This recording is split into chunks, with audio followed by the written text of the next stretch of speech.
Professor Yusuf Usman has been part of the Sheikh Gumi team that interacted with some of these bandits in the forest.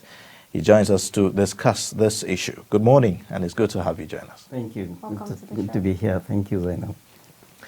Now, recently in your article, you highlighted some of the need for the military to actually play a part in ending banditry in the Northwest. However, you said that that's not the solution to that. Can you explain what you mean by that? Right. So let me correct. Sheikh Gumi did not say negotiation is the only tool. Negotiation is a very vital tool of ending any crisis in this world. Good. So my recent article says, because the reason I wrote the article is that there are lots of people, hysteria about let's go to war, let's go and kill them. And I said, guys, hold on.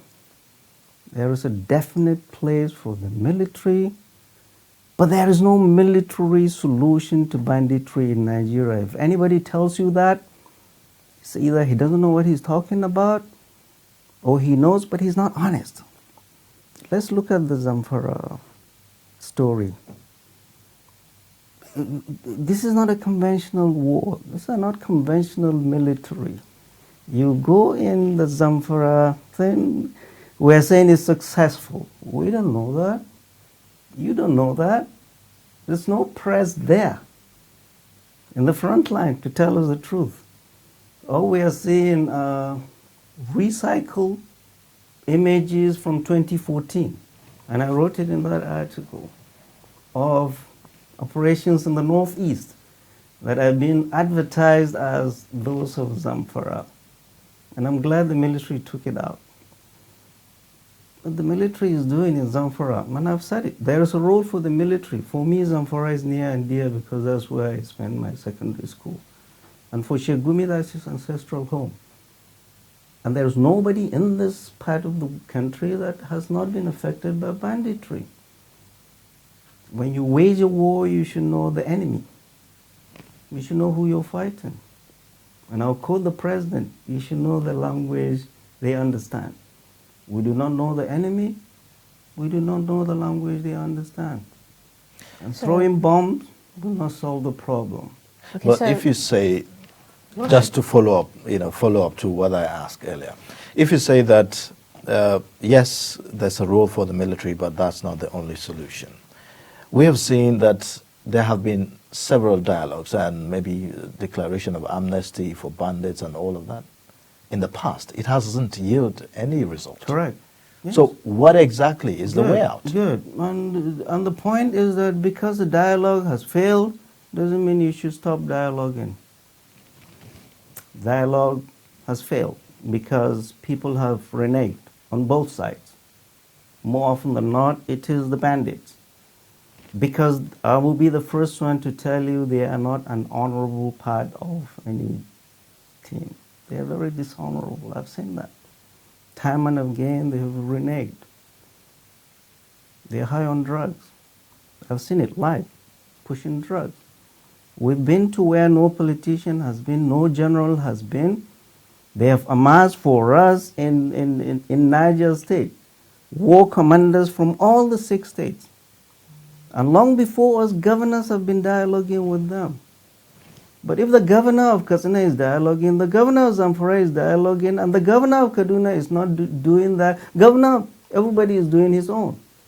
There is no consistency. All northern governors, none of them, now finally they're saying, oh, we're going to do this, we're going to do this. But before, everybody was doing his own. There is not a uniformity. There is no sense of purpose. Everybody is grandstanding, and everybody is running to the center, and the president is saying, go back and sort out your problem, when the real people they should be consulting are the traditional rulers, the clerics, the community leaders, and all the northwestern governors. Northern governors sit down and see what we can do. And at the center, what happens? Every security, you hand it to the military. No, the military is this part of solving the problem. Okay, so would you say our approach, to tackling Nigeria's security challenges is not yielding any result at all? It's wrong. The approach is wrong, and I said it clearly. Banditry is essentially a social problem that Nigeria is increasingly militarizing. It's a social problem brought about by corruption, bad governance. End of story. And then we're doing, how we solve it is throw bombs. Will not solve it. We need to step back. Involve everybody. We know these bandits by name. We know Dogo Gide, Kachala Turji, we know Shehu Regep, and we know where they live. That is why I say we, the military and everybody, the intelligence agencies and the governors, they know where they are. You need to be strategic on what you do. Well, how are you going to solve this problem? Do you need to take these guys out strategically? You know where they are. Take them out. If you say take them out, how do you mean? Take them out in what sense? Out. Eliminate them? Out, whatever. But out of the equation. Take the leadership out. They know where they are. So throwing bombs from afar will not solve any problem. We went to Niger State. Niger State, you can pull up the whole 5 states of the southeast and put them 2.5 times. Okay. So unless and until the military, unless you can have boots on the ground, that you are going to dominate all the forests in the north, you're not going to solve this problem. And we don't have that, we're honest. So, Prof, like you were saying, there's so much about how to end banditry. A lot of experts, security experts, stakeholders have said, no, this is the way to go, this is the way to go. And none of them seem to be yielding any result. We've tried dialoguing. It hasn't yielded much results. And even the military might, using the kinetic approach, it hasn't also yielded any results. You have highlighted in one of your articles that maybe, tackling the issue of motorbikes, shutting down networks, mobile phones, and all of that could be a way forward as far as ending banditry is concerned. Would you now say that the shutting down of networks in places like Zamfara and other parts of the country is the right step to take at this moment? We are finally waking up. We're finally waking up. Go back and look at the study, because like I said, you cannot fight a war without understanding your enemy. So we don't understand our enemy, we don't know the language they understand. There is work, excellent scholarly work done by Dr. Murtala Ahmed Rufai of the University of Sokoto, recently presented I'm a Bandit, a decade of work in Zamfara on banditry. It's a sobering read that every policy maker and military leader, they need to read. Trace back banditry in Zamfara. There are over 120 gangs in the 6 states in the north. Each of the gang has 500 AK-47. A total of 60,000 AK-47 in the hands of bandits in 6 states. How do we know that? He was there for 10 years. This is not online banditry that people write. This is real research. He's been there for 10 years. This is work. Nobody has done this. Prior to that, Professor Sadiq has done that. So this is excellent work, excellent intelligence pro bono. Somebody who has been there, who has worked with them. 120 gangs, 500, at least 500 AK-47 in each of the gangs, 60,000 AK-47s swirling around in 6 states in the hands of bandits. Over 12,000 people have been killed in Zamfara alone in 20 years, in 10 years. 50,000 people have been made IDPs. 120 villages have been displaced. Over a quarter of a million, 250 heads of cattle have been rustled in Zamfara alone in 10 years.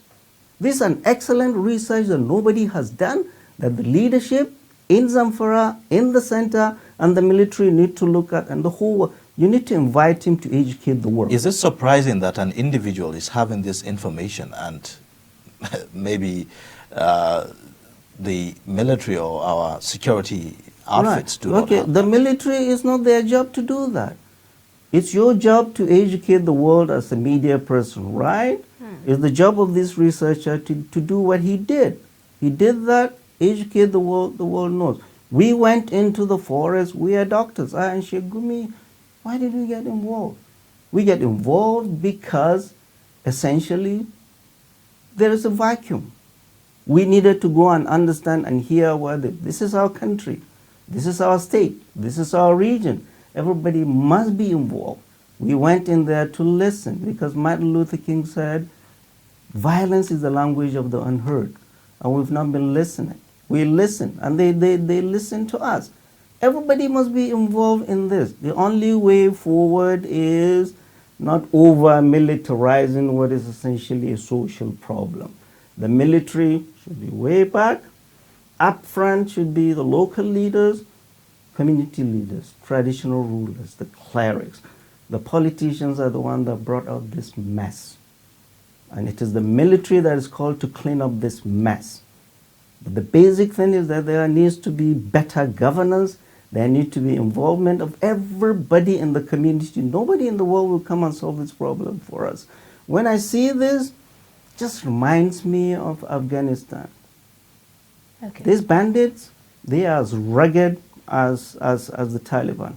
And they have the stomach to fight this for years. We need to understand and stop this bloodshed. They are child soldiers, 13, 14, 15-year-olds carrying big guns. It's a failure of all across the country. What I've seen is elders have lost control of their youth, from Kanuris and Boko Haram to Fulanis in banditry, to Yoruba leaders in Igboho, to Igbo leaders in Nnamdi Kanu, to South leaders with this piracy. Elders have lost control. Elders need to come in to see how we can take this. But it's a social problem. We are increasingly militarizing. We need to take care of the social problem. Okay, I think I would like to go back to the question my colleague earlier asked about repentant bandits surrendering and saying, oh, I am no more interested in this and I want to repent. From your interaction with them, have you seen any form of remorse in these people? Remorse for what they are doing? Have you seen any, okay, let me rephrase this. Have you, is there any form, of repent in them? Do they show any sign of saying, okay, I'm no more going to do this. I don't want to do this anymore. You ask people that have been kidnapped, that are still in kidnappers' dens, when they come out, they will tell you these people are not enjoying what they are doing. We went and sat down with them in the forest, and during Ramadan, Shegumi and Sultan Bello sent them Malams to preach for them throughout the whole month of Ramadan, to preach for them and bring them back to understanding. But we've lost a generation of these youths high on drug children. And you speak to Fulani elders, they will tell you the bottom is gone. Bandits, these are Fulani herders, normal. Bandits are a very tiny, tiny population. Unless everybody gets involved to redeem this lost sheep, we're in deep trouble.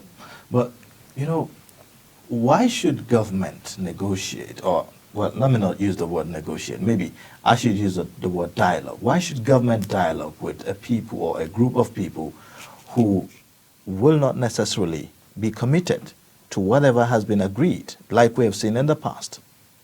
Yeah, that's the frustration. And it doesn't mean because there is no agreement, it doesn't mean you will go back, because you look at what is the alternative. And I will be the first one. I've been hearing amnesty. That's the last thing on our list, on my radar. You don't get there until you reconcile communities, until you open channels of communication, until you bring them in, until you take out those that need to be taken out, jail those that need, prosecute those that you need, rehabilitate those that you need. You can only do that with knowledge, not brute force.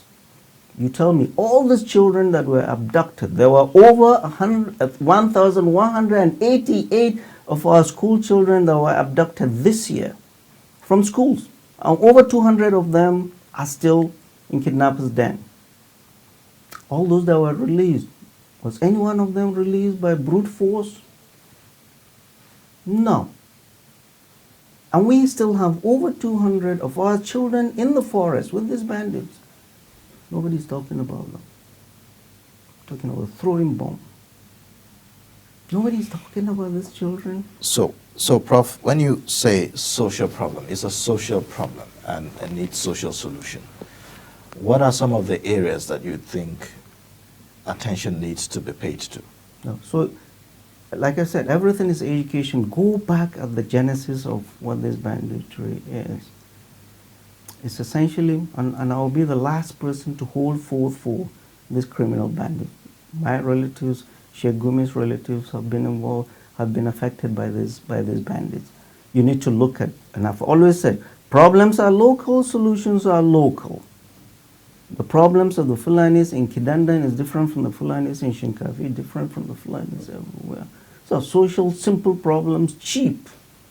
It's not like the Niger Delta amnesty that they need billions. Leadership locally need to listen to where are we, where we are. A lot of the places we go is borehole.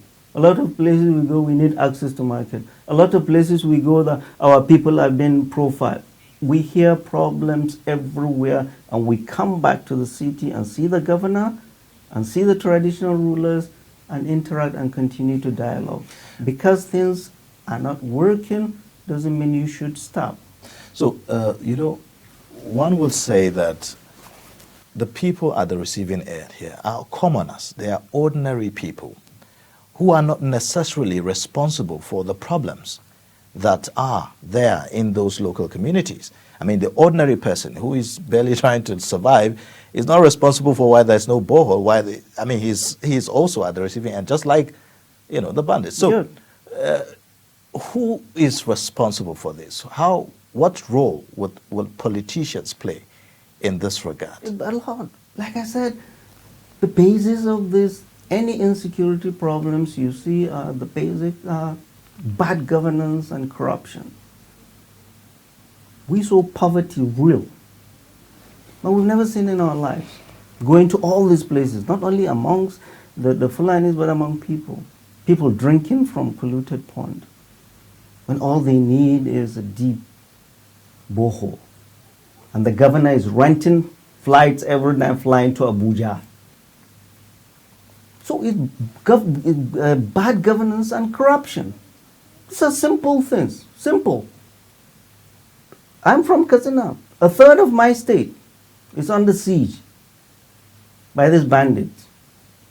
So I'm not talking abstract. I'm not talking from Lagos, Benin, or what. I'm talking from there. We have never seen IDPs before this government came. We have never seen this much pillaging before this government came. Cattle rustled, women raped, our villages ransacked, our capital city is filling up as an IDP camp.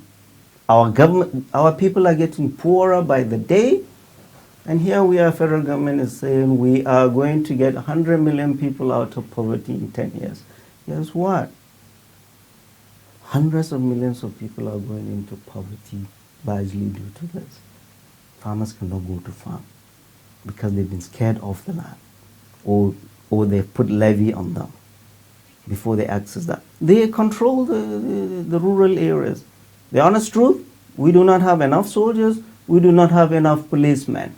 And I've said it before, our people need to be protected. How do we do that? The alternative is we need to take a controlled way. Government needs to be serious to see how can we train our youth locally in a very controlled way.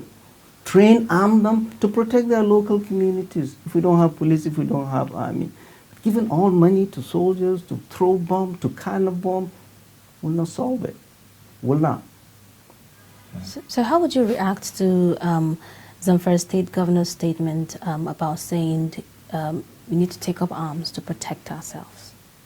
Is it Katsina or? Yes. Katsina? Yes. So this is the point I've been making. So when a governor from the state of the president is saying this. That just tells you, government, we are helpless. You are on your own. So it's a huge indictment on the government not able to protect. The primary responsibility, the primary constitutional responsibility of government is to secure and protect the welfare of the people. Period. Anything else is just secondary. But that is the primary responsibility of government. Government has failed to secure its people. That's why government is saying, you're on your own, defend yourselves. In the president's state. In the president's state. So we need to, Nigerians, pull back and say we're in real trouble. We need to sit down and find out the way to go by everybody getting involved. Banditry will be a lot more difficult than Boko Haram. Boko Haram is in one place. These bandits are all over the place. They are small. They are rugged. They are agile. They are in an environment they are comfortable with. Ask people that have been abducted, they drive them, they walk 9, 10 hours into the forest where no soldier has been, no soldier has ever been. Okay, Prof. You know, another side of the argument is that some will say that, well, if you are talking about lack of social amenities or lack of infrastructure at the grassroots level, it's not limited to the northwestern part of the country. So why do we have this banditry, you know, using these things as cover? Yeah, so you know, so it's very easy. Whatever atrocity is being so committed. it's very easy. You can ask Boko Haram. Ask Boko Haram, they will bring you scriptural basis for the nonsense they are doing. Ask ISIS. They will pull up the scriptural basis for cutting people. So every criminal has something to hide behind. These bandits are not in any way fighting for the Fulani. They're not. We went to Zamfara. Zamfara state is essentially a Fulani state. We've seen lawful herders all across. And amidst them you have a bunch of bandits that are terrorizing the whole land. Nobody's holding forth for them. We need to get them out, get them strategically, rehabilitate people and communities so that our people can go back to the farm. The way we're doing it is all wrong. There's a role for the military, but there is no military solution to banditry in Nigeria. Let nobody tell you differently. I have relatives that have served this military proudly, and we're very proud of what they do. And it's because they are in the front line that you and I can sit down here and criticize them. They're making it possible for us to do that, right? They're doing their best. But it is the political leadership that needs to give us direction, where to go. This thing is going to be a prolonged war if we don't get it right. And General Buratai said it. This is going to last a long time because we're not doing it the right way. It's not a military problem, it's a social problem. The military needs to be involved. Traditional rulers, religious leaders, you, the media, academics, everybody needs to be involved. Stop everything. These guys have declared war on Nigeria for a very long time, while the government has allowed this to fester. Okay. Everything has gone out of control. Okay. Are you of the opinion that the death of Al-Barnawi and Shekau will weaken them in any way? Will weaken the bandits? Bandits? Yes. Shekau and bandits, they are different. Yes. So the Boko Haram guys right. and this bandits are different. Yes, these are key. Good. So you are saying, let's take an analogy that these guys out there in the northeast were killed and this guy should fret. Yes. Let us not forget. You remember Buhari Ndaji? Buhari Ndaji used to be the biggest terrorist in Zamfara then. And he was killed by who? By one of them. And now, he was killed by Dogo Gide. And who was taking over now? Buhari Ndaji's boys. Kachala Turiji. They are the ones terrorizing Zamfara now. So the killing of one, many more will come. And Kachala Turiji told us, oh, Buhari Ndaji was killed, but we're still here. So we need to be strategic in what we do, how we get to this problem. Banditry needs to end. Banditry is a problem to all of us. Banditry has made us poorer, has made us unsafe, has killed our people, raped our women, things we've never seen in this part of the country. Never. All right, so Prof, we have a lot of information, I mean, at least from this interaction. It's obvious that our security forces are not in lack of information as per intelligence. Some of the names you mentioned here, you said, well, they should be taken out. Yeah, but why do you think it's kind of difficult to take them out? Is it that difficult to take them out? So you see, we are the military. Our military is deployed in 34 out of 36 states in the country. The military in Nigeria is essentially doing a lot of policing work. There's no military in the world that can sustain this kind of stretching out. So you stretch them out and you expect them to do a lot more. To clean up somebody else's mess.